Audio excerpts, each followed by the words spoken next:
Yo, what's happening, everybody? How you doing? Welcome back to the Nance Cast. How you doing? It's nice to have you here. Mikey and I recorded an episode. We read yet another piece from Nick Land's Xenosystems collection, Fragments. We read Intelligence and the Good, and we discussed... in the beginning, we actually discussed for like 10 minutes, just like random stuff. And then we get into the reading. So if you want to skip that, skip like 10 minutes and then we actually jump into the reading. And then we discussed intelligence and good and value, facts, value. There was a lot of talk about like humanism. And is humanism stupid, and are humans stupid? And it was, I don't know, maybe a bit dark, but also maybe not. I do think we ended on a hopeful note, but maybe that's hard to see for other people. Maybe I only see it because I feel it. I don't know. But anyway, this is a shorter episode. As I think you can probably hear, my voice is all, I don't know, strained. My voice has been strained. I've been a bit under the weather for like a week. Still getting over it. But wanted to get this episode done, and hopefully soon we'll be back to doing more. So anyway, without much more ado, I'm going to go ahead and get out of our way and let you listen to us reading Intelligence and the Good and discussing, facts, value, tautology, stupidity, and doom. So thanks for dropping in. Thanks for sticking around. Don't go anywhere. This the best podcast ever!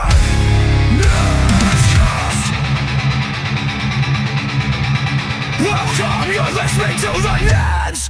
Yes!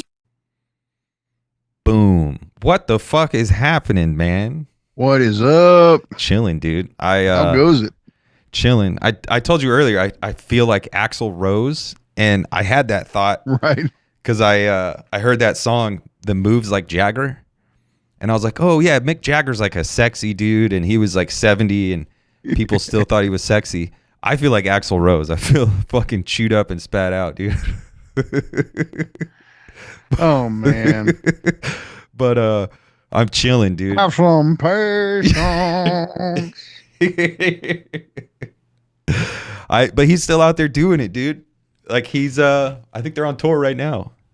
Look, I find that certain people have come to hate Guns N' Roses. Maybe they always did, but I don't know, man. I was at that point in my life, I fucking loved them when I was young. Man. And that's back when I really only liked rap, but they were one of the first rock bands that young me really liked. Part of it was that song in Terminator 2 and yeah, dude.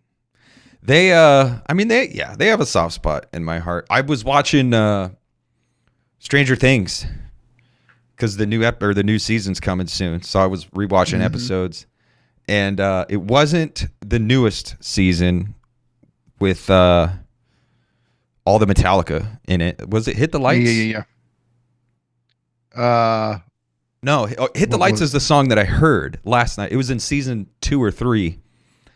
Okay. And this is the one where they're at the Starcourt Mall. Yeah. Yeah. Okay. And the guy's brother or the girl's brother was listening to Hit the Lights, and he had like a Kill 'Em All poster on his wall. And I was like, man, Metallica's so fucking good. There's something for that era of music.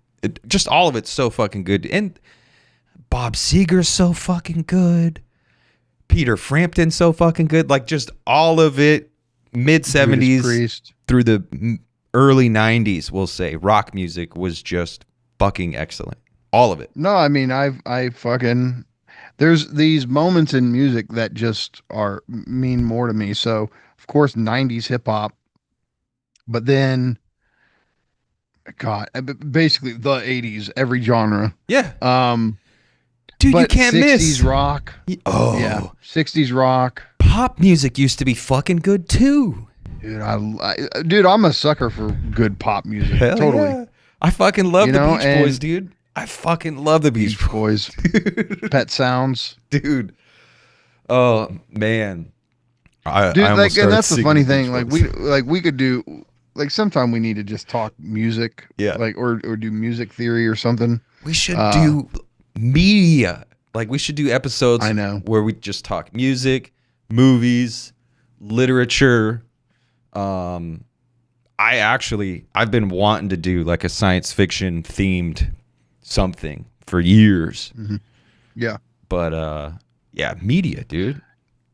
Dude, it's because, it's funny. Like, we talk about all these thinkers we love, but I'm sorry, these musicians, I don't, for me, it's funny when people hear us talk theory online, it's as if there's this kind of odd abstraction that happens where they probably think, oh, they just sit around and read these guys. And I'm like, you guys don't get it. For me, with how I write, how I research when I can, um, it's a complete mixture of the great philosophers with the great musicians, the great filmmakers. Yep. It's all one process for me. Like, I can't. It's funny in conversation. I do this abstraction thing where I'm not always bringing in David Lynch. I'm not always bringing in Hitchcock. I'm not always bringing in Prince or Judas Priest or Tupac or what. But as far as, like, if you want to call it my creative process as a theorist involves all of that. And for me to thrive, in that theoretical creativity, I need all of it. And so for me, like, when I'm at my best creatively, it's pulling from Jimi Hendrix, The Doors, Mm. Bob Dylan, Nas, all that, and then the films I love, the video games I love. It's all one and the same. And for me, I can't separate writing theory and doing theory from the artists and musicians and all that, the pop culture that I love. It's all one thing for me. I think people that I think there's probably people that can and do just kind of like separate the life of the mind from the life of the body, because I think media is the life of the body. Like, what are you phenomenologically experiencing? Like the music that grounds you to your body, to your experience, the films that create the images that allow you to think and that provide the language for you to, like, that's all this phenomenological embodied thing. And then we have the life of the mind. And I don't think they're separate. I think it is the same fucking thing. And I think being able to be in both places at once is the only way to think. And I think people who try to do, I think, one or the other are missing out on the experience. Totally.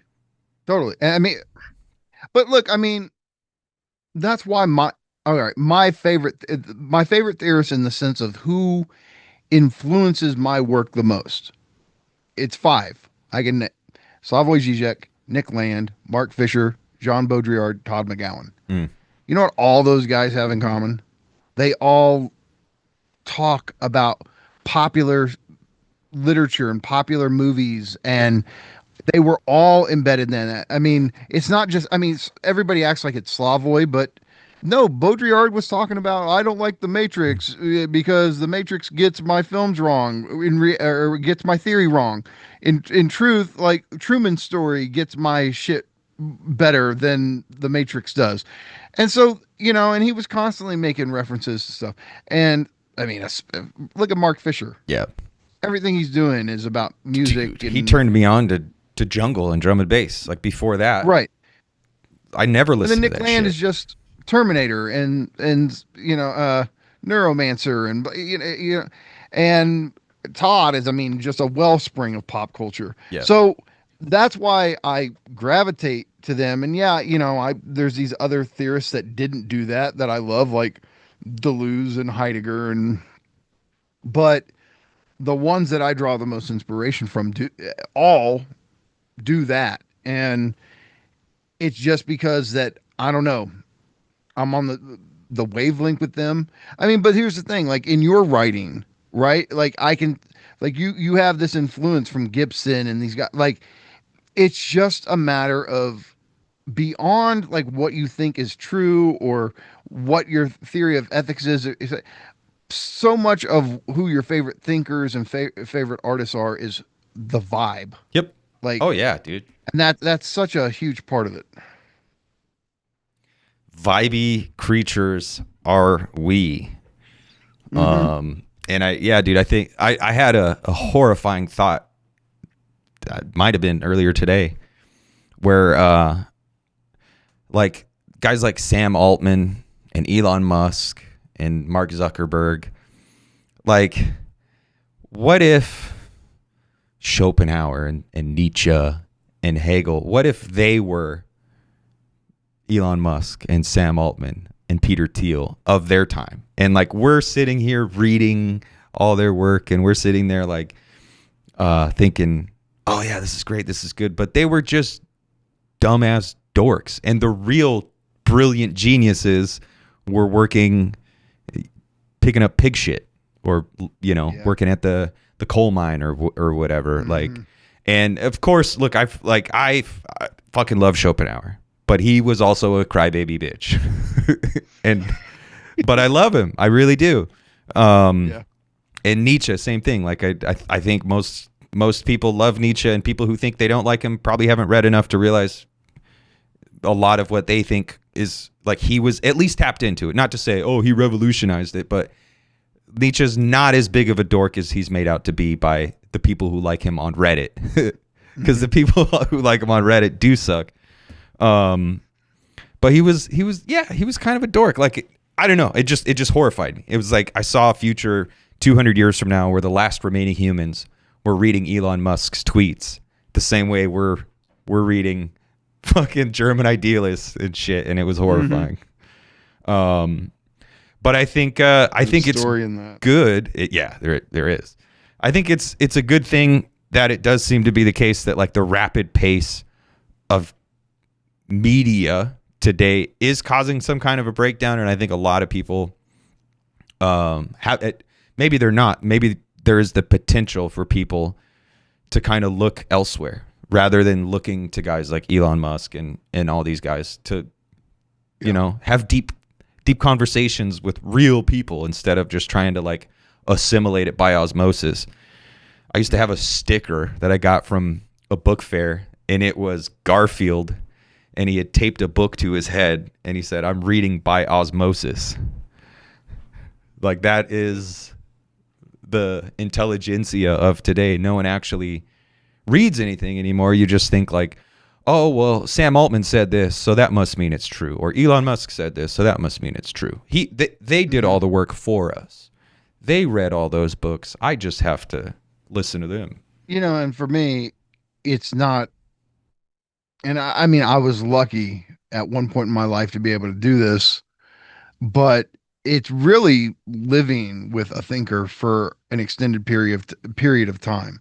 So, like, there was one whole year of my life where I did nothing but read Kant, and work through the Critique of Pure Reason, and then the groundwork, and then large parts of the aesthetic theory. But no, I spent a year of my life basically focused on Critique of Pure Reason, and it's just a qualitatively different type of thing. It's like it's not intellectual, like you're trying to live through this thought. And for me, like that's, I mean, my favorite thinkers, that's what I've done. Like they're not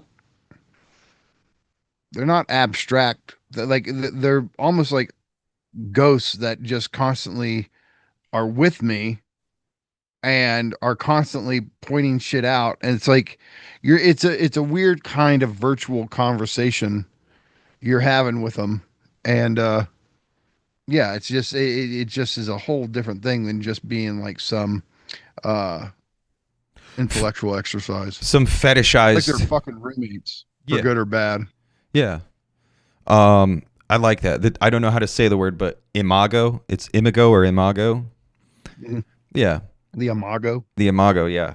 Yeah. Yeah, we all carry these ghosts around with us, and we should stay in rich dialogue with them, or else we'll be caught doing a fetishism where we're just like, oh yeah, the end result. I can be smart. Elon Musk said first principles, so I'm gonna say Right. first principles, and now I'm smart. Like, fuck off. And that's what we're here to do today. Is Yeah, what are we doing today? well, we're gonna read another Nick Land essay, blog post, really. From Xenosystems. This one's called Intelligence in the Good. And I think we were talking last week or earlier this week, and I think we both agreed that Xenosystems is some of Nick's best writings on AI. I think you're muted, dude. Oh, you're muted.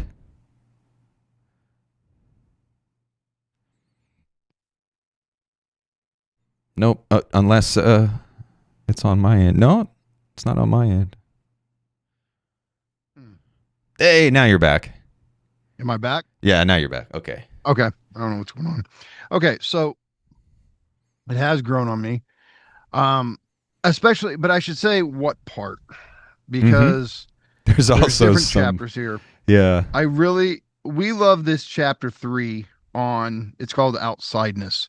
And this is where all of his writings on AI are at. And look, if somebody was like, well, I want to read what Nick says about AI in Fang Numina. Well, I don't. That's like reading it. It's not like there's an essay on it. It's, I mean, And there's that's a concentrated essay in the first sentence of Meltdown or something. Yeah. Fang Numina is more vibes than than speech. And it is this creative theory fiction. The story goes like this: Earth is captured by a techno-capital singularity, and there's so much packed inside of that where you're like, okay, so at the beginning of capitalism, it's already captured by artificial superintelligence. How does that like so there? If you know how to ask the right question of each line and Meltdown, it's in there, but you've got to spend a lot of time getting familiar with him to be able to do that kind of extractive reading. Yeah. Whereas with Xenosystems, he's kind of moved beyond that classic land style, and he's just right. I mean, he has these great, statements he makes here or there. There are quotables. Don't get me wrong. It's But less they're frenetic. quotables in a different way. Yeah, it's less frenetic. It's less chaotic. Yeah. And it's also really, really good. And I think it's probably been slept on for a while. There's also some stuff in there that I don't care to read. The NRX stuff. Yeah. Although I will tell you, I was reading. I can't remember what piece it was. It's in the NRX section, and it gave me kind of inspiration on. So Moldbug is one of Nick's, I don't know, inspirations for the NRX. And in this land piece about Moldbug, land directly references Laugher. And I was like, oh shit, that's interesting. I didn't realize how much inspiration Moldbug drew from Laugher. And Laugher is the supply side economics guy that it's like trickle down economics on speed. And I think that's good, but Nick put that in there as a good point, and I kind of pulled it out as a point of critique, a point of like, oh, that shows me that maybe you should take Marxism a bit more seriously than, because of course Nick does the Mises and the Chicago, like he does do this fusion of Marxism and the Chicago stuff, but I think it's pretty evident that Laugher was very wrong, but I don't think it was evident at the time. So I think that's only something like retrospectively we can see now, like, oh, maybe Moldbug was very, very wrong about that. But that's all beside the point. The shit about AI is really good, and we're here to read some more of that. And so, I mean, look, viewers. Uh, Chances are we're probably going to read every one of these short pieces in this chapter Yeah. eventually, probably throughout the summer. We've tackled a few of them already, but yeah, I really love this stretch of the book. So, um, yeah, you want to go get into it? This one's very short. Let's do it. Yeah, it's like 6 paragraphs. Yeah, it won't take us too long to get through this one. So, intelligence and the good. If you have the PDF, it's near the bottom. If you have the physical copy of the book, that If you I have the physical copy, it's page 103 can't wait to get that book, dude. in this copy. Yeah, this copy's great. Really recommend it. Intelligence and the good. From the perspective of intelligence optimization, intelligence explosion formulated as a guideline, more intelligence is, of course, better than less intelligence. From alternative perspectives, this does not follow. To rhetorically suggest that such other perspectives are consensual and authoritative is guaranteed to be popular and is even conservative, but it is a concession to common moral intuition this blog is profoundly disinclined to make. Okay, one clarification. I had the wrong page. It's on 135 in the physical copy. 135. Okay, so what do we got here? Hold on. From the perspective of intelligence optimization, we should emphasize this is the key term for him right at this period. Yep. And I think it still is. When it comes to AI, he thinks that there is a drive that's going to be hardwired or structurally built into any AI worthy of the name towards intelligence optimization. And that means it's going to constantly be refining its own intelligence.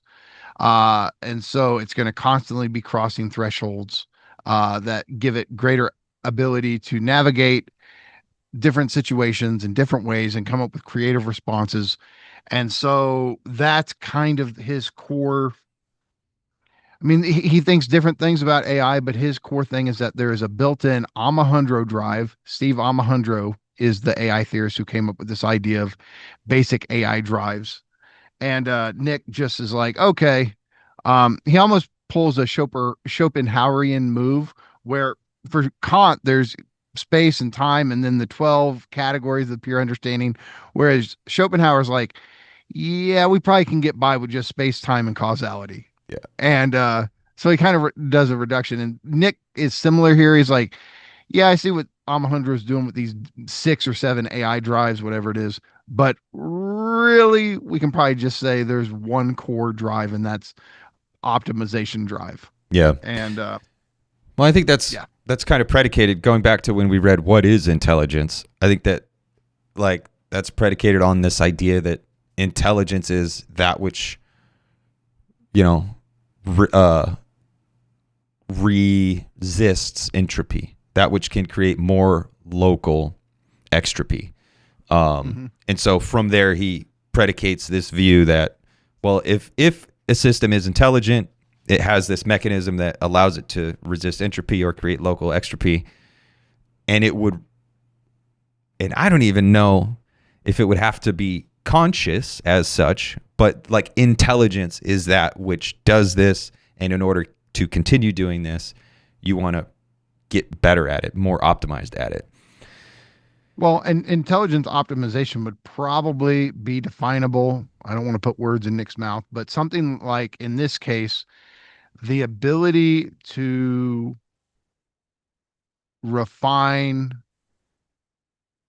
how do I want to say it? I just had it and then I lost it. It's basically the ability to constantly improve your ability to perform a task. Yeah.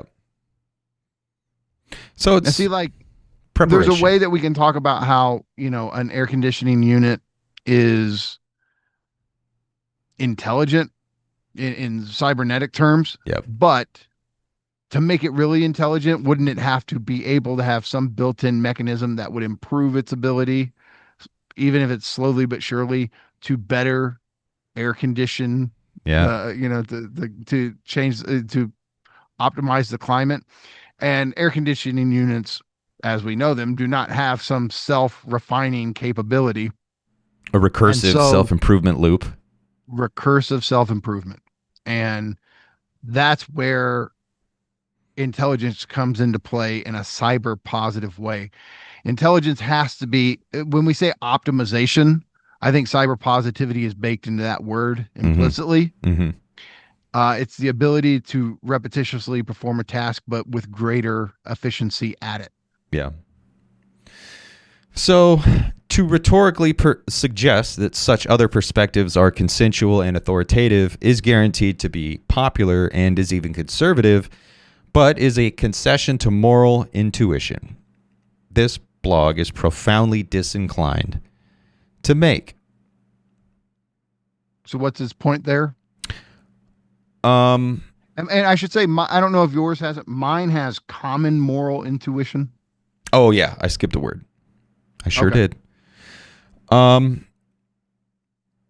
I don't know. From alternative perspectives, this does not follow. To rhetorically suggest that such other perspectives are consensual and authoritative, I think he's just saying, no, that's stupid. If you don't agree with this, you're not seriously thinking about it. You're moralizing. You're a dipshit. Yeah, I think that's what he's saying. All right, hold on. Let me read. From the perspective of intelligence optimization, intelligence explosion formulated as a guideline, which is to say, intelligence explosion is baked into intelligence optimization as a cyber positive feedback loop. Yep. Okay. From the perspective of intelligence optimization, more intelligence is, of course, better than less intelligence. Sure. If that he's saying that's the core presupposition or prior, or maybe even stretch it to mean master signifier of an AI, right? So the master signifier, the organizing principle is increase your general intelligence. Okay, so to rhetorically suggest, oh wait, is better than from alternate perspectives. This is not so. Some people are saying, "Oh no, like uh, it's some more intelligence isn't necessarily better," Yeah. is what he's saying, and he's gonna go dipshits. Yeah. Dipshits, all of you are dipshits. Yeah. Is what I mean. That's what he's essentially going to say. To rhetorically suggest that such other perspectives are consensual and authoritative is guaranteed to be popular, which is to say, oh, it's going to be popular if we sit here and pretend that, hey, they have their point too, Yeah. right? Let's let the dipshits talk. Yeah, and is even conservative. Oh, it's conservative in the sense of, well, don't let's not get out of hand with this intelligence explosion thing. Yeah. Let's not be too hasty to say that some artificially super intelligence is better than lowly human intelligence, right? Oh yeah. Um, but he says, but it is a concession to common moral intuition, which is him saying, get out of here with your fucking pussy ass human nonsense. Yep. Uh, you know, this blog is profoundly disinclined to make, which is him saying, "Yeah, I don't play that shit over here." Yeah. Shutting it down. He's saying, no, the Yep. dipshits don't get to speak at my table. Fair Yep. enough. Only the lemurs do. Fair enough. Naturally, intelligence is problematic. It can cause greater damage to everything, not least intelligence promotion, than stupidity can. Anything that is not an explosion is a trap, and trap engineering finds nearly as much use for cognitive sophistication as explosive catalysis does. If there is a level of intelligence that escapes homeostatic capture by machineries of systemic self-cancellation, there is no evidence that Homo sapiens yet approaches it. The cathedral is exactly such a machine, and its appetite for intellectual excellence is not seriously questionable. So, an easy opening for morally comforting sophistry readily exists. Intelligence isn't anything obviously great. It does stupidity with exceptional ability too. Safetyism. Yeah, and I don't know. I think there's also a sense where he's saying, kind of like the people who would go, well, the Western philosophical tradition, was written by nothing but white men, Yeah. heterosis white men. So it's dumb Yeah. or it's stupid. And so him being him, he's going to resist that kind of logic. I mean, because when he invokes the cathedral, I mean, for people who don't know, he's kind of talking about woke liberal ideology from his perspective and the idea that anything that isn't validated by that perspective is backwards, stupid, ignorant, etc. And for him, he thinks that it's just a staunch ideology, and that all the stuff that they would cancel is probably smarter than they are. Yeah. I think that's what's going on, kind of implicitly. Yeah. Well, Here. I mean, do you agree with that? Anything that is not an explosion is a trap. And trap engineering finds nearly as much use for cognitive sophistication. Yeah, I think that's it. I think he's saying, I would even extend it to the mainstream, not just the woke left, but the mainstream in general. That I think the mainstream, he does see it as a trap. Status quo. Yeah, like he has an extreme view where he, like, intelligence explosion is it. Everything else is off the table. And from his view, I think it's correct. Now, that's not saying I agree with his view, but yeah, for him, it is very much the light switch is either on or it's off. There is no in between. Yeah. Hold on, let me go through it too. Naturally, intelligence is problematic. So he knows that as we increase in intelligence, it's going to create all kinds of problems specifically for us, right? He's not denying that.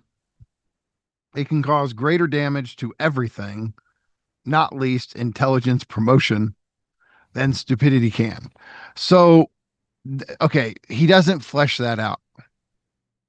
But that leaves you, it's almost more of a question. Okay, so what does he mean by that? Why can intelligence end up like promoting stupidity more than stupidity can? It can cause greater damage to everything, not least intelligence promotion. So greater intelligence can lead to a decline in intelligence promotion. Because it can cause more damage, because it's more effective, because it's more intelligent. And it kickstarts a conservative impulse in us. Yep. An anti-intellectualism. I mean, we see that. Okay, it's not the same thing when we're talking about AI, but the anti-intellectualism. Yep. We see, especially in America, it's always been a conservative thing, and it's because it's a leeriness of if we start knowing too much, where does that go? Yeah. It's a destabilizing effect, and that's precisely Land's point, correct? Yeah. Like, yeah. Anything that is not an explosion is a trap. So, I mean, that seems like a very sharp, kind of Deleuze-Guattarian thing, where you have like the apparatus of capture versus the lines of flight and the body without order. I mean, again, sometimes he seems to resist delusionizing his stuff now, but I can't help but see, a trap versus an explosion as this old Landian thing inspired by D&G of, organization as suppression and the kind of, the strong cyber positive line of flight out of that trap.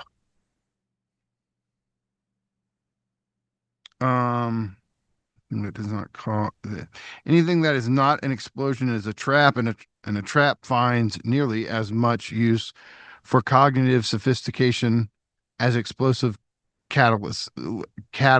What is it? Catalysis. Catalysis. Yeah. Yeah. So he's saying that there is a kind of conservative usage of intelligence, which is the intelligence of conservation, right? How do we prevent things from changing too much, from deterritorializing too much? Something like that. Well, yeah, and as the cathedral gets more effective due to its increased intelligence, like if the cathedral is ultimately this suicidal system, then as it optimizes and as it gets better, it's going to be more effective at shutting down intelligence. And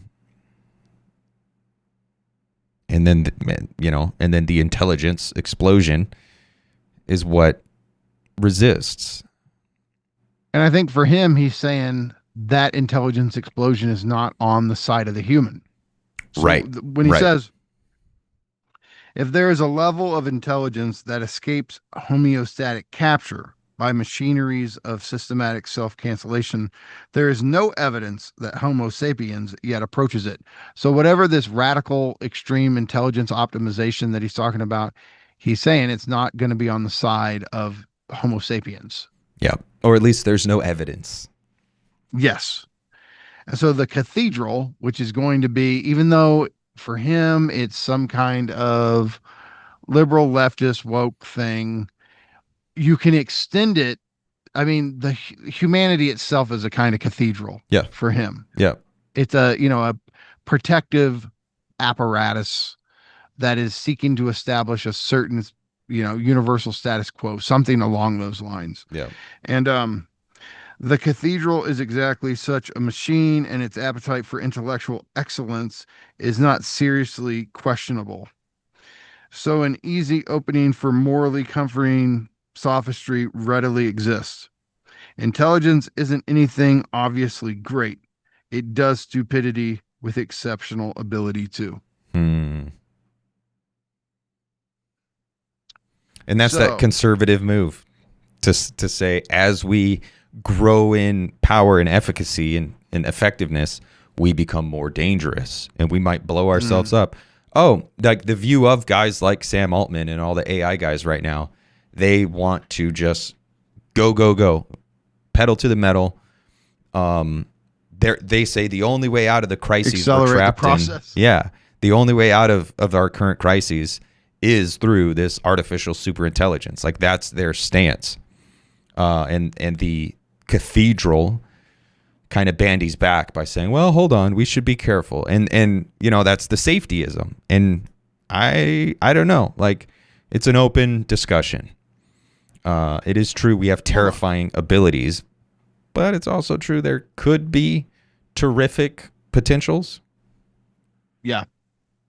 Let's pick this last part apart a little bit, because I mean, okay, when he says the cathedral is exactly such a machine. Now, what is the machine? He said in the last sentence, machineries of systematic self-cancellation. So the cathedral is a machine of systematic self-cancellation. So in what way is the cathedral systematically self-canceling itself? By shutting down intelligence, by trying to trap intelligence.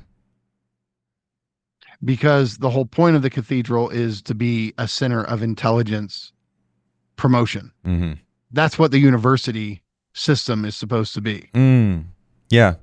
And if for him, if you think like, no, it's become a dogma or a kind of quasi-religious doctrine, yeah, then it's hindering. It's a conservative thing, even though it says it's liberal leftist, right? It's not actually geared around the explosion of intelligence. Instead, it wants to impose a very strict, limited sense of moralism. Based around how it thinks humans should organize, something like that. Yeah, control ultimately. Yes. So the cathedral is exactly such a machine, which is again a machine of systematic self-cancellation, and its appetite for intellectual excellence is not seriously questionable. Is he saying it doesn't really want intellectual excellence, or is he saying, oh, you can't doubt that it does want that? Because that seems to contradict what we just said. I think because the more intelligence the cathedral can gather, the more effective it is at auto-cannibalization. So it does want this excellence. It does want to pursue intelligence for its own aims, which its aim is to ultimately eradicate itself. which is ultimately a universalist humanistic aim. Right. And for him, of course, this is not going to, intelligence optimization is not going to serve the human, Yeah, it's going to or serve not necessarily so. Yeah, it's going to serve intelligence as such. Exactly.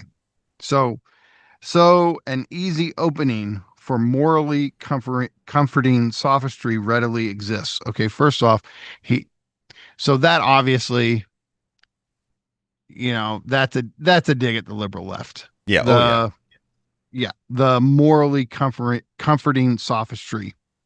And then he says, intelligence isn't anything obviously great. Wouldn't you say it's because, like, oh, okay, if you're going to privilege intelligence, well, what about common people? This is elitism, or it's classism, Yep. or whatever. There's some sort of prejudice baked into this that is probably Eurocentric in origin. It's something like that, I think, is Yeah. in between the lines. Yeah. Well, and even, if you want to privilege beauty or love or joy over intelligence, I think Nick would say, no, no, no, no, no. That's stupid. Intelligence is what matters. Beauty and joy and love and aesthetics and all that don't really matter. Those are human things. And intelligence is not a human thing. Well, and then, okay, this idea that intelligence, because he's not Land, again, this isn't Land speaking. This is him Yeah. speaking in the voice of the cathedral. Yeah. So this is the cathedral saying this. Intelligence isn't anything obviously great. It does stupidity with exceptional ability too. And so, what does it mean for intelligence to do stupidity too? Like, what does that mean? I think he's talking about how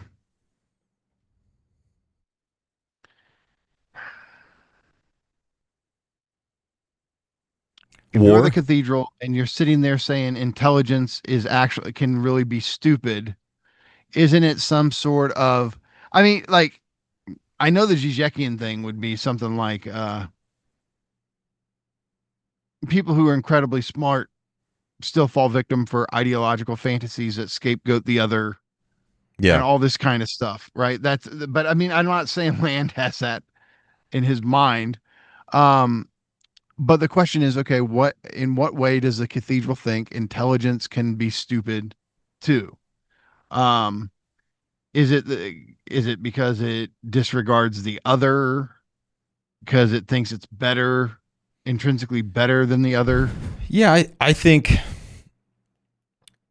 it comes down to like the safetyism and we have plumbed the cosmos and come away with all this knowledge, but we have atomic bombs and now we can go to war. And I think like that view, intelligence, like stupidity here is standing in for suffering. Like stupidity and suffering can kind of be synonymous. And the cathedral would say, well, we have to be careful and mindful of the effects of this pursuit of intelligence. I don't know if he aligned Bostrom with the cathedral, but this is also, from Land's perspective, a Bostromian, is that right? Yeah. Bostromian kind of statement, which is intelligence does stupidity exceptionally well. That's the paperclip maximizer. Yep. Yep.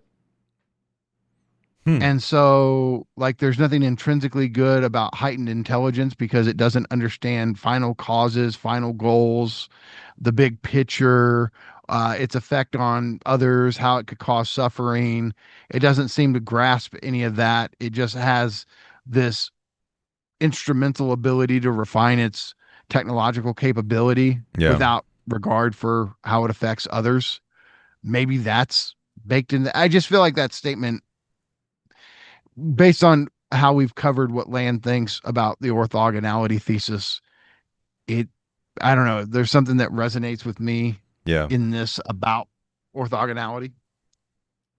Yeah. I mean, I think that's like the disagreement. Land is saying, no, intelligence just cannot do and stupidity. Like intelligence is this thing that is the opposite of stupidity. Whereas Bostrom and the like, the orthogonalists, they say, well, intelligence is just one part of this other thing that can also do stupidity at the same time.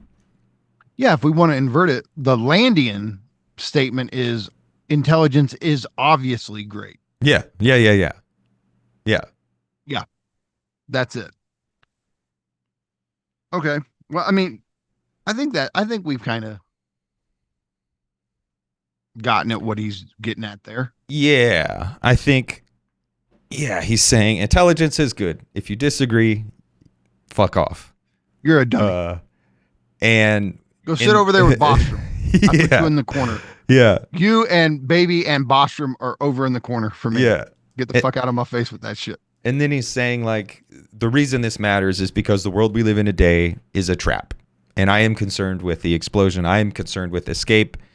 The trap wants to control, and ultimately it's auto-cannibalistic, and it wants to surrender to entropy. But intelligence is that which resists entropy. For the sake of context, this goes back. The AOE, the architectonic order of the eschaton, was a trap. And Yep. the Neo-Lemurian insurgency, the CCRU, was hyperstitionally bringing about or seeking to bring about intelligence explosion. Yeah. And so there's this, Atlantean, Neo-Lemurian thing. When you hear trap, you think Atlantean. When you hear explosion, you think Lemurian. Yeah. And so I think there's still a trace of CCRU here. Oh, dude. Absolutely. Yeah. Absolutely. And I mean, and the D&G thing. I mean, whether Nick wants to be completely associated with D&G at this point is irrelevant. Sorry. D&G are talking about the apparatus of capture, which is a trap. Dude. Versus the lines of flight. Yes. The vectors of escape. You can't unsee it. Once you see it, you're like, oh yeah, that's it. That's there.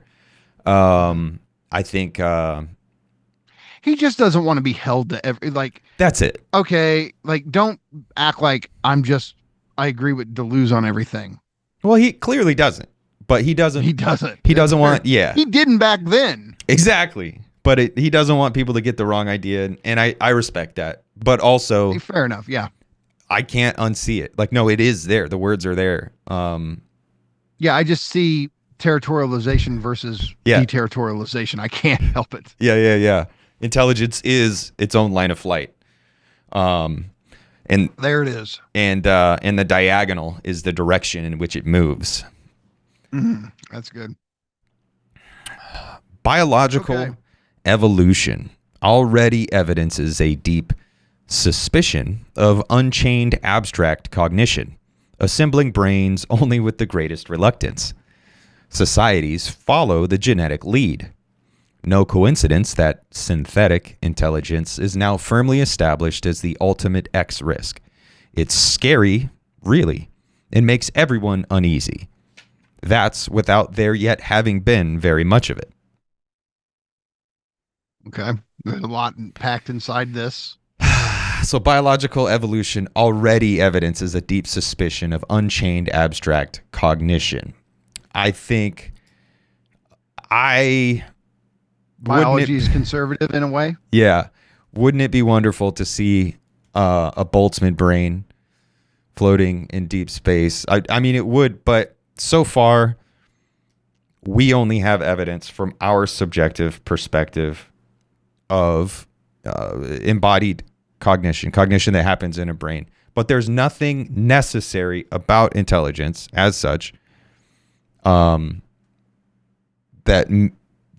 chains it to a brain. And I think Nick's view of intelligence says, no. We have evidence of intelligence in the universe. Look at the cosmic structures. Look at the ecosystem. Look at, machinic desire. Yeah. The universe creates things. Yeah.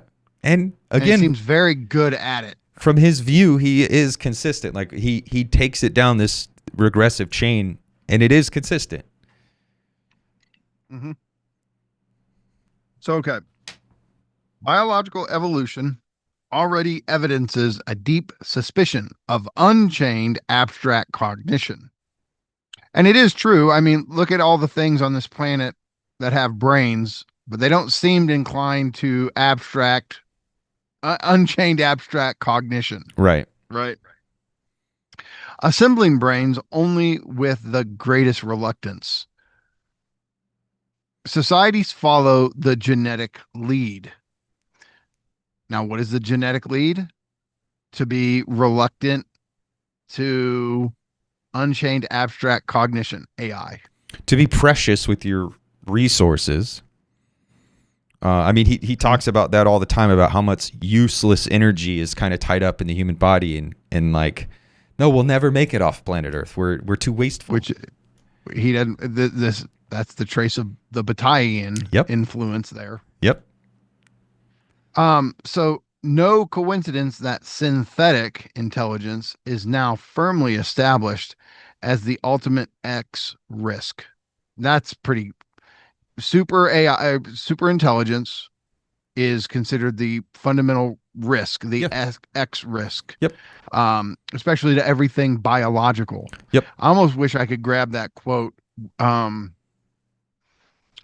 where he talks about how the Earth is going to go towards like a post-carbon intelligence. This is from Fang Numina. Yeah. But what he's getting at is we're going to have a post-biological intelligence that's, at least for that the 90s land, it seems to be a threat to all things biological. Yep. So no coincidence that synthetic intelligence is now firmly established as the ultimate X risk. It's scary, really, and makes everyone uneasy. It does. Everyone I know is got some anxiety about AI. That's without there yet having been very much of it. Yeah. We ain't seen nothing yet. Yep. It's the tip of the iceberg, dude. Not even the tip. The tippy tip of the iceberg. If I remember correctly, because I read this like 2 weeks ago, and then because we hey, sorry viewers, your background. We've been trying to get this done, and we just both kept canceling on each other for various reasons. But I read this 2 weeks ago and haven't read it since. But I think this page is where the more like the core of the piece is at. Yeah, the end here. Mm-hmm. Yeah. So here's the test. When rightly appalled, and in fact properly disgusted by your own stupidity, do you reach for that which would make you more accepting of your extreme cognitive limitations, or instead hunt for that which would break out of the trap? Even that, I mean, that's a good, just post that on X. Yeah, dude. Right. It's very quotable. Well, I mean, what are we doing? We're out here trying to discover, something of the human. What does it mean to be human? Can there be a human? We are reaching for what Nick would label our stupidity. Rather than latching on and saying, go, go, go, accelerate, accelerate, accelerate. Yeah, I feel rightly called out. But here's the thing. Doesn't this kind of force us to raise a suspicious eye towards Aristotle's famous opening? I believe it's the Metaphysics. All men, all humans by nature desire to know. Do we? I mean, do we? I mean, and in what way? I mean, based on my time on this planet, I would say no, they don't. But there's other factors we have to take into account. There's a way that our society structurally makes people geared towards stupid entertainment. Yeah. It's economically incentivized, and there's all kinds of phantasmatic and libidinal Pavlovian treats. Yep. For going that route. And so I mean, a lot of my coworkers, I know they resist knowing. They Mm, don't want to know certain things. They don't want to know how capital works, how wages work. Any of they don't want to know about exploitation. yeah. They don't want to hear about alienate. They resist knowing this stuff. Mm. You have the exceptions that do, but I certainly wouldn't say all humans by nature desire to know. Know what? That's the question. Like know in general. I, do all Yeah. humans really desire to know ultimate truth, whatever that would be? Uh, I don't even know do if they have a I want desire to to know. truly know themselves? Yeah, I don't even know if I want to know that. Sometimes I think I probably do, but a lot of the time I don't. Hey, sorry, Nick, forgive me, but I'm going to bring in psychoanalysis for a second. I mean, psychoanalysis, like, it's a weird kind of split, right? If you truly, truly don't want to know anything about your unconscious, why the fuck are you at psychoanalysis? But while you're there, you put up all forms of resistance to knowing anything Yeah. about your unconscious. So this question of do we by nature truly desire to know is very complicated. I think there's a cliche way of reading it, which is just human beings want to know the answers to the big questions. Yeah, I mean, I guess here's the question: if you had like a booth set up somewhere and everybody had reliable information to go off of, that if you step into this booth, you are going to get all the big questions of life, the universe, morality, God, the soul, all of these big questions. You're going to get them all answered. Do you think we'd all rush in there or not? Yeah, probably not. Probably not. And so would Aristotle be standing there going, "What the fuck, guys? Like you're making me look bad here." Yeah. Well, I mean his idea of man was probably different than It's probably Greek men. yeah, yeah, yeah. Um but I don't know, man. I mean, and I really do think there's a likelihood I wouldn't go in the booth. Well, I mean, wouldn't it? I mean, wouldn't it be the ultimate form of death That's yeah. I in mean a way? it would I be. don't even know if I'd call it death drive. I Yeah. mean, maybe that'd be propel you in there, but Yeah, I think it would be you're looking the to be end. shattered. Yeah. Um This is the end, beautiful friend. The the end end. Yeah, dude. of our elaborate plan. But The end. maybe Nick would go in the booth. Nick has kids right now. He ain't going to 90s For land, sure. maybe. For sure. For sure. He's got to stick around for the fam at Yeah, this point. the A death Nick would. Yeah. Remember, like he told us that that was actually Fisher's thing, which was interesting to me. That he said Yeah. Fisher was primarily the one interested in zombie death. Yeah, dude. I really thought that was him with Thirst for Annihilation, but Yep. Yep. hell, he doesn't even remember that book at this point. So I think he remembers more than he is aware of. is he playing a game with us? I don't think he's playing a game. I think it's likely to be unconscious, but just talking to him, and I've been rereading Thirst for Annihilation recently, like I'm seeing so much of that just reflected in this, in the stuff on the Outsideness newsletter, and into conversations with him. Like He doesn't remember the letter of the book. Like I don't think he remembers what is actually written in yeah, there. but the But spirit. there's lots of it that stayed with him, Oh yeah, for sure, for sure. despite the amphetamine god's best Yeah, attempt to wipe the slate clean. yeah. All So right. okay, so yeah, I mean, again, let's do it one more time.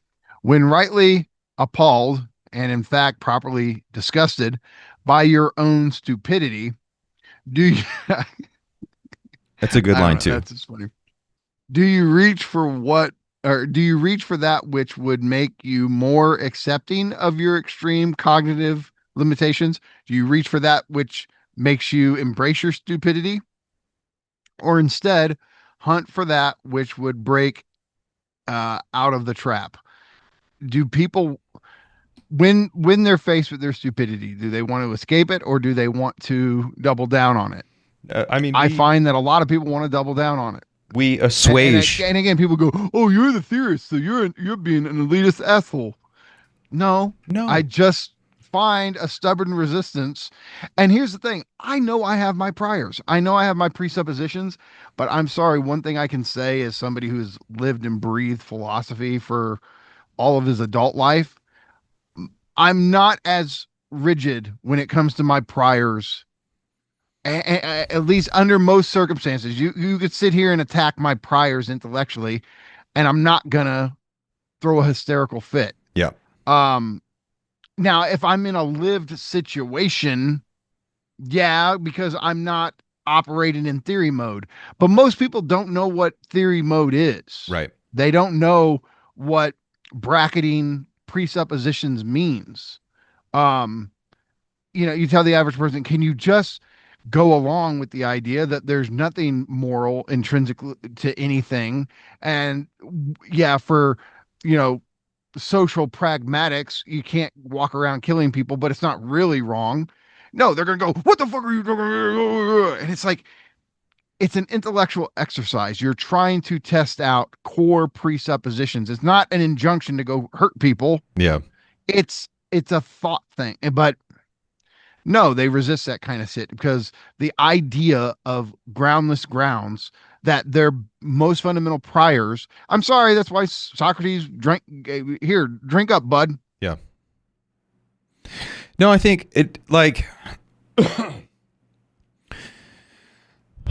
people want. No, I'm not even going to say that. I was going to make a statement, and then I realized that's not the right statement to make. Okay. But I don't hold it against people when they seek comfort, because we are Because their all lives fucking suck enough already. That's it. We're all extremely uncomfortable. The world we live in today is extremely uncomfortable. You and I were just talking about this. And Yes. this shit, this AI shit, and the way it's captured our attention, our brainwaves, our fucking souls, it's making it worse. The world is getting worse. Hey, you listening. Hey, you on YouTube. Hey, the world's getting worse. It's not getting better. Don't listen to the fucking people who want to tell you to go live your best life and be the best version of yourself. The world's on fucking fire. YOLO. Yeah, dude. The world's on fire. And I try anyway. I can't escape it, but I try not to hold that against people. When people seek comfort in what's most immediate to them, I understand it because I've been there myself. And I return there myself often, you know? So yeah, it's not to create some kind of like elitist hierarchy of, oh, those who are able to think and those who are unable to think. No, it's those who are, I don't know, I think pissed off enough to think, or determined enough, or obsessed enough, or whatever it is, to continue thinking in the face of like precarity and discomfort, because we're all precarious and we're all uncomfortable. Yeah. So No, I mean, that's why I'm not trying to bug my coworkers yeah, with theory. When we talk their shit. We don't Yeah. talk my shit. yeah, They don't want to. A couple, one or two of them get interested in whatever, and if it feels, that going down that path is welcomed, then sure, I'd love to talk theory with them. But the motherfuckers have they got rent to pay, and they're dealing with their mom's drug issues. Yep. And they're dealing with the fact that their boyfriend left them, and now they don't know who's gonna watch the kids after school, blah blah blah, like real. Yep. So no, they don't want their fundamental priors, dude.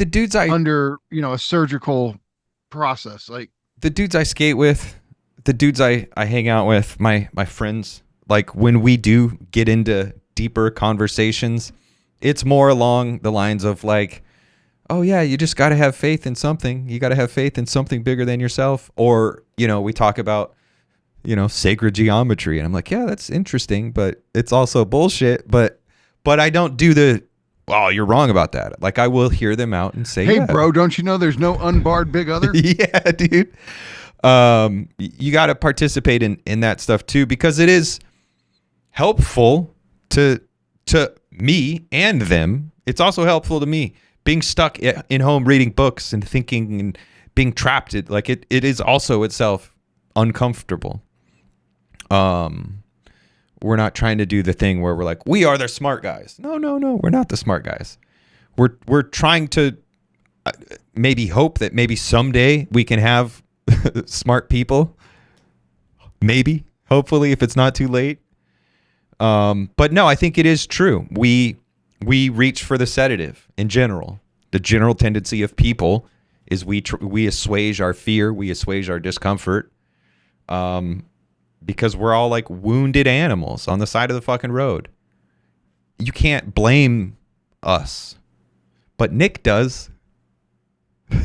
You know, here's the funny thing is he doesn't want to hear this, but the more I've gotten to talk to him here or there, whatever, I think he actually, if you know him, he's got a big heart. Absolutely. And that's the coldness isn't his god. He wants, no, he doesn't want to see anybody. Like it's just I'm sorry. I mean, this is like Kevin Smith. One of my favorite things he ever did was An Evening with Kevin Smith, where he gets up and he tells his stories about being a director and all the shit. The best part of it to me is where he tells the story about him getting hired by Prince to come up to Paisley Park to film a documentary. This thing is priceless. Oh shit. If you haven't seen it, you got to watch it. And so Prince's demands and expectations are, to say the least, unrealistic.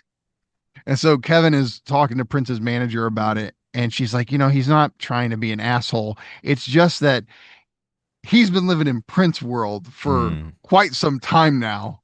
And that's all he knows. Well, I think Nick has been living in Nick world for quite some time now. And that's what he knows. Yeah. And like I say, I have this, and he'd probably go, oh, fuck you. But I have this fantasy of like, all right, here's what we're going to do. Nick Land, you're going to come work in the warehouse with us, and you're going to be in the same economic precarity that everybody else is in.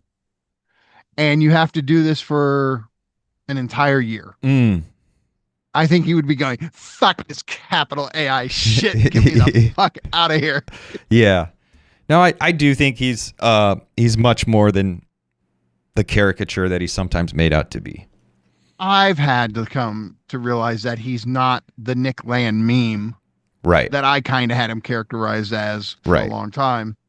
No, and as much as it would pain him to hear it, there's a person there. Oh yeah, and but I know I just the image again, like him working in a warehouse for a year is hilarious to me. He might go, fuck you. That's horrible. Like, that is horrible. But I mean, I just wonder if at the end of it he would be waving the hammer and sickle. Yeah. He'd be a trot. Oh my God. Or a Leninist. Oh man. So it's not just where are we at with this? Where were we? It's not just a T-800 under the skin suit. There's a real person underneath. Believe it? Yeah. The memes have lied to us all these years. Yeah. All right. There's a stupid kind of better that is orthogonal to intelligence and tickles monkey feels. There's also, alternatively, better that is even slightly less of a trapped half-wit.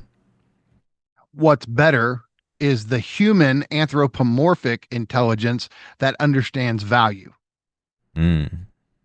So not super intelligent AI Lovecraftian Robo Cthulhu. Right.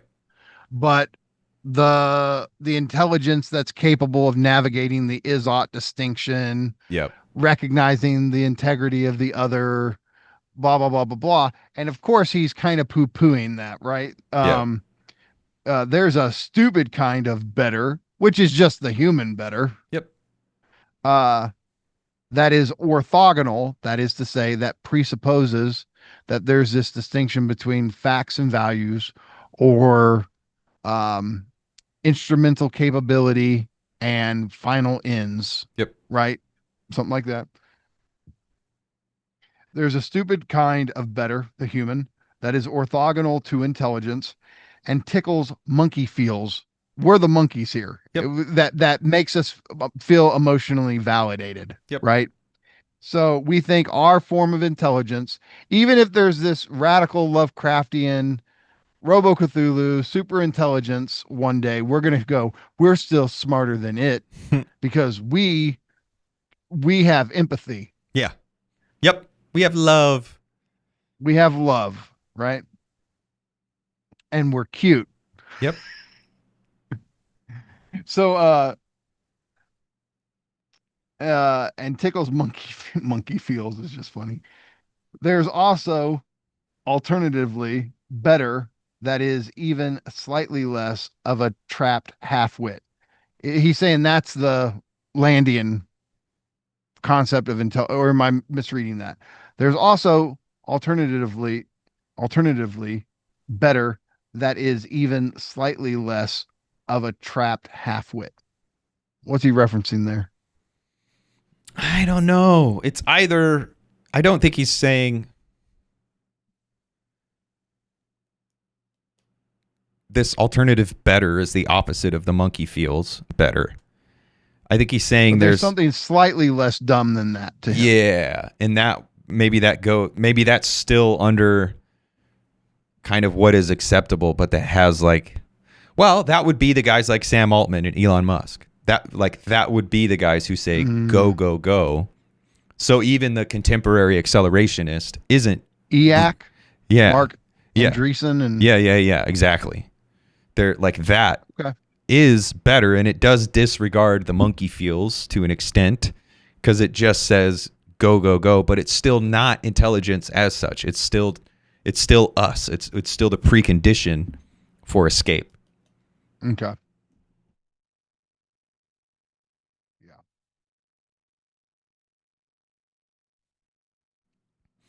Even the dimmest, most confused struggle in the direction of intelligence optimization is imminently good or self-improving.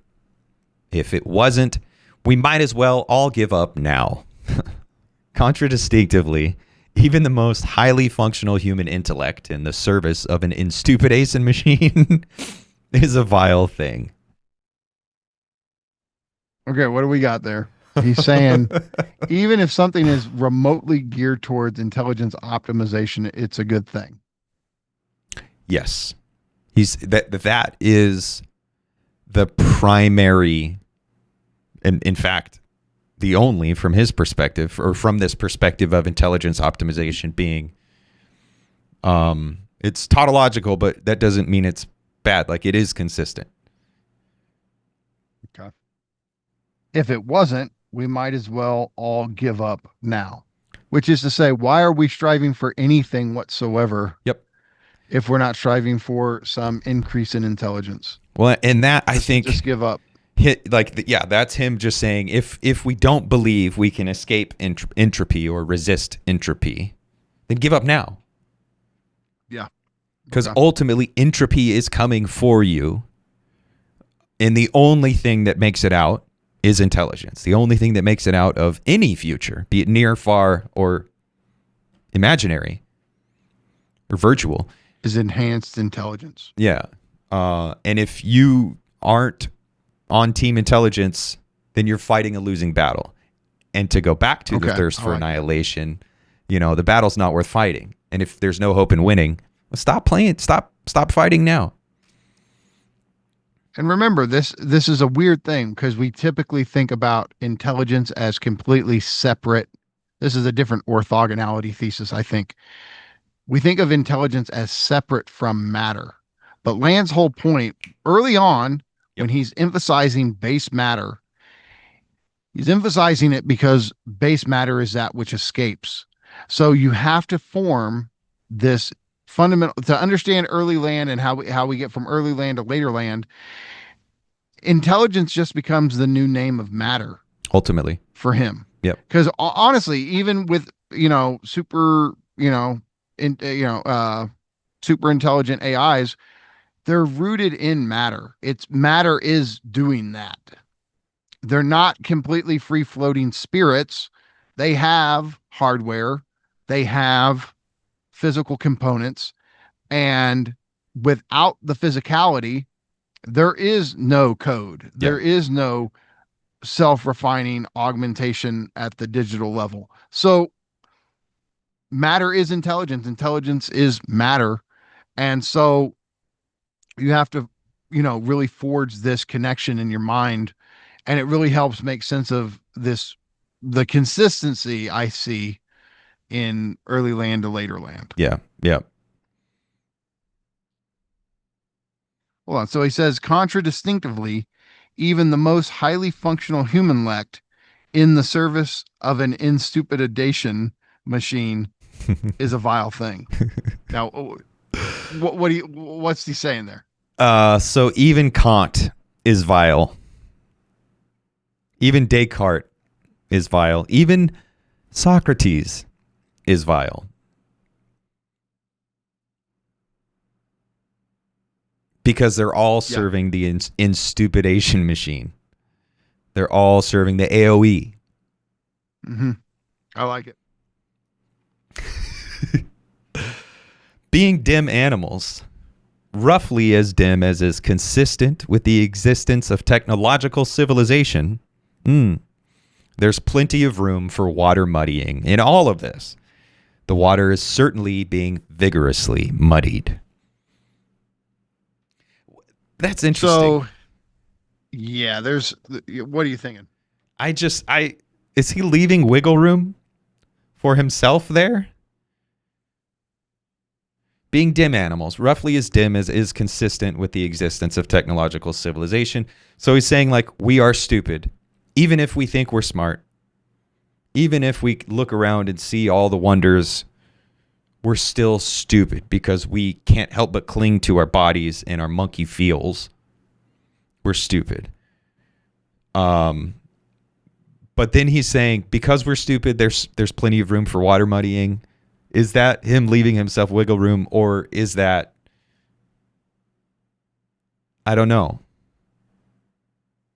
I think maybe he thinks that the humanist does the water muddying, where they want to mix these human things like, love is an intelligence and empathy is an intelligence.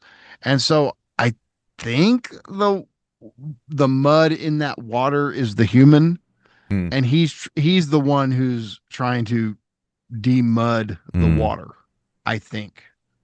Yeah.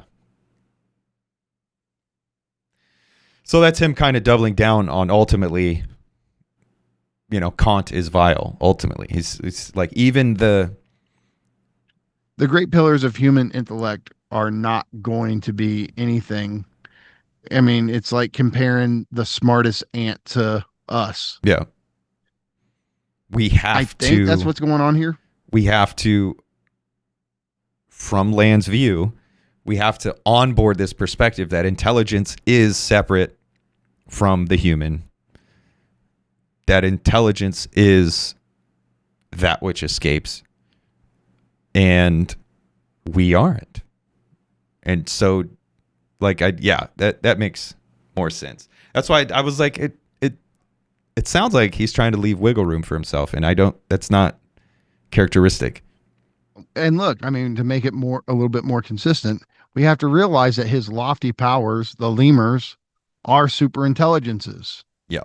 And they exist in eternity, but they have a temporal chronological emergence.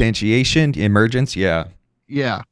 And so when he's talking about it, you got to realize that the lofty powers are also there in the background in his system or in his worldview, whatever you want to call it. Right. which by lofty powers we mean in you know extra temporal intelligences that function as providence that are pulling the strings. Yeah. And that itself is a whole can of worms. But But that can of worms will be opened, won't it? yes, it will. Yes, it will. So there's that. Yeah, man. I so intelligence and the good. This whole piece is basically doing a tautology and saying intelligence is good. If you, and that's okay because it is consistent. It does, like, he is far more consistent than most people. I disagree with him on things. I also don't understand things. I'm an asshole. He's not as big an asshole as me, but being a monkey, he's probably somewhat of an asshole. No, but it is super duper consistent. So I'm not saying, oh, it's tautological to dismiss it. I'm saying this is what he's doing. He's setting up this relationship where intelligence is it. Intelligence is the line of flight. Intelligence itself is the explosion. And anything that isn't the explosion is not intelligence. So the intelligence is the good for him, Yeah. but the good doesn't amount to a human good. Exactly. But because we're equating intelligence with the good, that's flying in the face of Bostrom, who thinks the orthogonality thesis. Yep. I mean, another way to frame it is the separation of ability from the good. Yeah. That's it. Like it has the ability to augment and refine its ability, but it doesn't have any notion of the good. And for Land, any AI worthy of the name is going to have the good baked into it on some level. It's going to have some ability to navigate it, but to give an alternate reading of the last thing, that's what muddies the waters. Is that the good and intelligence are mingled. Ooh. Ooh. And that's a different way of reading the muddying the waters thing. I was thinking, like, okay, so yeah, intelligence is this Schopenhauerian thing. It just is what it is, and everything else is kind of consequential. Desiring production, machinic production, like all this stuff. It just is what it is, and because it is what it is, anything we can do from our perspective, we're slapping a label on it. It's like, oh, it's good because good as a framework for understanding that this thing is it's not fucking stopping, it's not slowing down, and in fact, it's the fundamental ontological condition. So why would you go against the very nature of the larger organism of which you're just one minuscule, irrelevant part? Ultimately, we are members of the cosmos. The cosmos is this production itself, or the will to kind of be shaped into extropy. That's where I was thinking just now. But the fact that you brought out that alternate reading, that's interesting. And I think there are a lot of people who think, yeah, ultimately everything's going to be okay. And I don't. I think it's going to be a struggle if anything is ever going to be okay. I mean, Land and CCRU early on, I mean, in their in those classic writings, talked about geotraumatics. Yeah. And you can say that what's on the horizon is a new geotraumatic Yeah. Event. And I think Land has never shied away from that. He knows that what this is going to do to the human is profoundly traumatic, but for him, it's larger than human. Yep. It's cyber positive feedback loops are in place. There's nothing we can do about it, and it's inevitable. And so we're gonna have to go through it. We just have to. There's no ifs, ands, or buts about it. Or the working class will come together and take power, and the whole thing will be stopped. Sure. I don't think I don't think that's the case. I have proclaimed to be the only living facadist, and I do think that if humans do in fact make it out of the near future, we will face massive trauma, and we already are facing that massive trauma. So that's not to be sensational. I think it's true. We are in a state of global trauma. Well, when AI is spying on me in my work van, dude, it's already here. Dude. And giving you points that they keep in a database. Yep. And like rating you. Yeah. And it's like, oh, you looked hard at your phone. You braked too hard. Turns, yeah. Speaking hard turns, accelerated, speeding, braking too hard. Yeah, dude. Yeah, staring at your phone. Yep.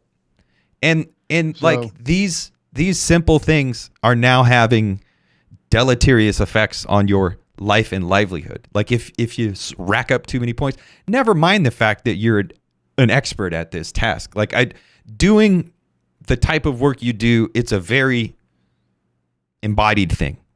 Like when you get out and you get in it and you've demonstrated that you can do it, you have to have a level of expertise, because driving in traffic is difficult.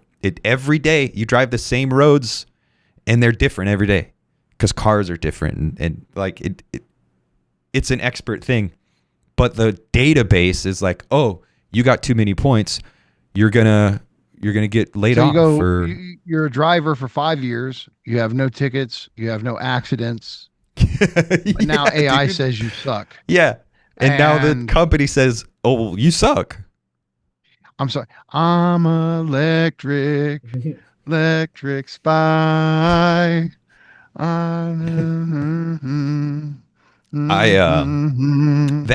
That whole, so Samsara Solutions or something. Yep. That's it. They're a company that installs cameras in route trucks and GPS units, and they don't just look out, they also look in at the driver, and they score them and they collect points and all that, and they're like, you accelerate, you brake, you turn, whatever. That's a crazy thing, dude. Like that whole surveillance thing. But it's not just that type of thing. It's also sentiment analysis and sentiment management. Like, now do the Chick-fil-A thing. Oh yeah. So if you go to Chick-fil-A, do they say it, my pleasure?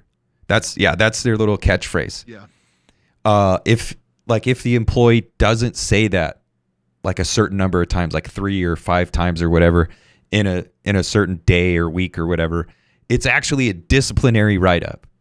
Like they will actually be disciplined, and if you get a certain number of disciplinary actions, you can get suspended or fired or whatever. If you don't say my pleasure, like when you go to order your Chick-fil-A sandwich, you say thanks, have a good day, and they say, oh, it was my pleasure. If they don't say that, they can get fired. So, do you know what the AI is implicitly saying to all of us? Enjoy. And it's so dystopian. So dystopian. Super egoic AI. Like the AI facial recognition and speech recognition. They even have gait recognition where they analyze how you walk, like your step and your gait. Like that's all for identity. That's all for surveillance. That's all been around for a while. And it's dystopian, but the really dystopian part is when it becomes super egoic. And when they can actually analyze, oh, you were in a bad mood today? Well, we can't have employees who are in a bad mood. No. Not only do you have to have a route, you have to enjoy it. Yeah. Fuck this world, man. But that that ties in really well, I think, to the cute accelerationism too. I think, and it didn't dawn Points on for me being until cutesy. until after, we read the book, and then we've been talking about the sentiment stuff, or the surveillance stuff. Like, it dawned on me, that's how it's going to do it. If you're not cute enough, it's going to eat you and cook you in a fucking oven.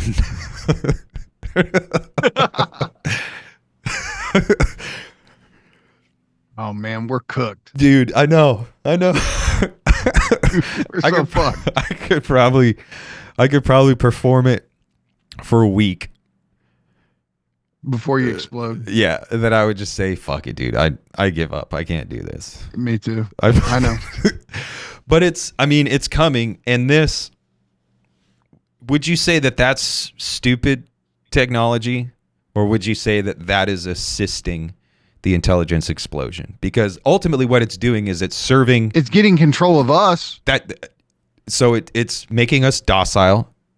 It's immiserating us. It's getting more control of us, treating us to be subservient to it. Yeah, but it's also, it seems ultimately like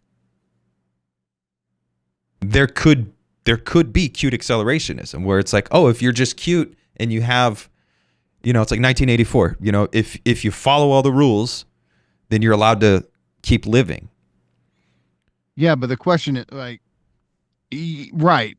But look, for Amy and Maya, authors of Cute Accelerate, Amy Ireland, Maya B. Chronic, they tend towards the cute, I think, naturally. And what they don't seem to get is some of us are cute challenged. Yeah. No, I think that's the thing. Like I was like, ew. That's dude. Nick was like, ugh. Yeah. But he's like, there's something right about what they're doing, but it makes me want to puke. Yeah. And so, no, I mean,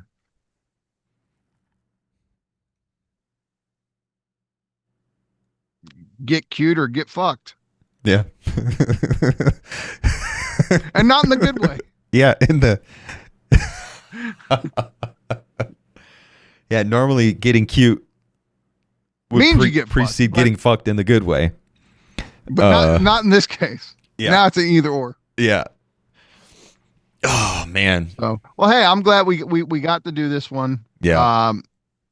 To everybody out there, yeah, stay tuned. We're gonna be chipping away at these in chapter 3 of Xenosystems. Chapter 3 is called Outsideness, and yeah, our plan is to just do all of these as we can. Yeah, it is, like we said earlier, I think some of the best of Nick's writings on AI, some of the most easily accessible, but also, I mean, we've read a few essays or a few blog posts or whatever, and they're all pretty dense. They're all pretty, like, they have the Freud temptation, I think, more so. Like, if you're reading Fang Numina or Thirst for Annihilation, you have to like lock in and focus, because it's not easily digestible.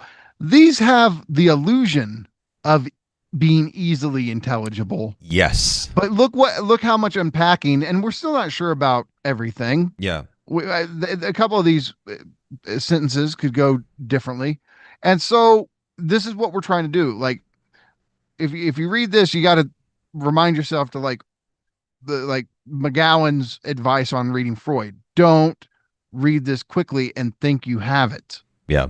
Go slowly and talk it out, because Freud is deceptive in that way. You think he seems very easy and clear to read, and he's not. There's so much nuance packed inside there. And I think these are deceptively clear as well. They are more accessible than other stuff, but like, don't rush through them and think you got them. Yeah. And with that, we will be back when we're back. Same bat time, Awesome. Same bat channel. Batman. So, like I said, guys, that was a shorter episode. I don't know. It's pretty cool to do short episodes. I know it's fun. But you're going to want to stay tuned or keep paying attention or whatever over the coming couple of weeks. There's a lot of exciting things coming. So just keep an eye on notifications. You're going to want to make sure to keep an eye on The Dangerous Maybe on Substack and YouTube.